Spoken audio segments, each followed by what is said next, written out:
am Al Gore. I used to be the next president of the United States of America.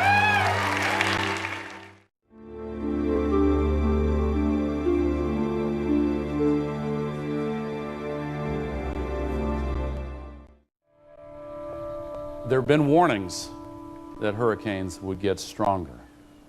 There were warnings that this hurricane, days before it hit, would breach the levees, would cause the kind of damage that it ultimately did cause. And one question we as a people need to decide is how we react when we hear warnings from the leading scientists in the world.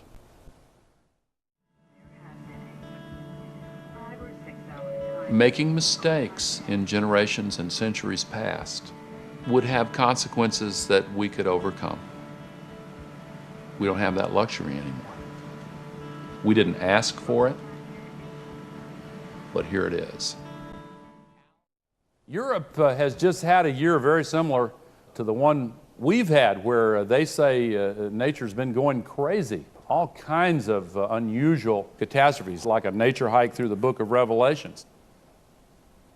Flooding in Asia, Mumbai, India, this past July. 37 inches of rain in 24 hours. By far the largest downpour that any city in India has ever received. A lot of flooding in China also. Global warming, paradoxically, causes not only more flooding, but also more drought.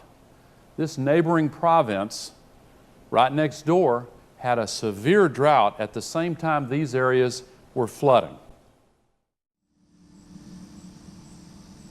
It's just human nature to take time to connect the dots. I know that.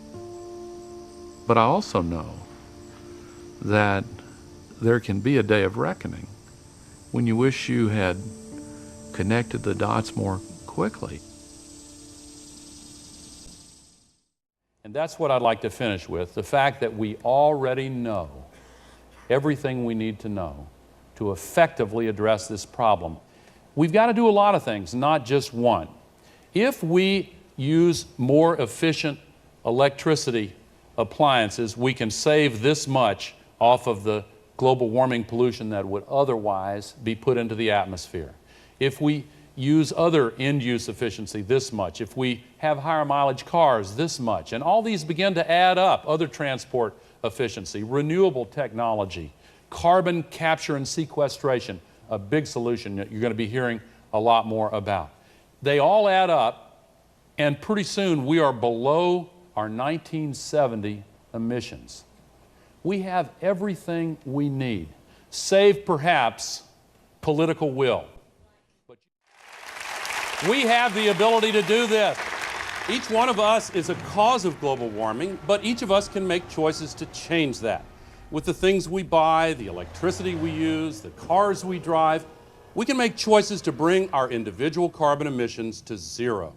The solutions are in our hands. We just have to have the determination to make them happen. Are we going to be left behind as the rest of the world moves forward? All of these nations have ratified Kyoto.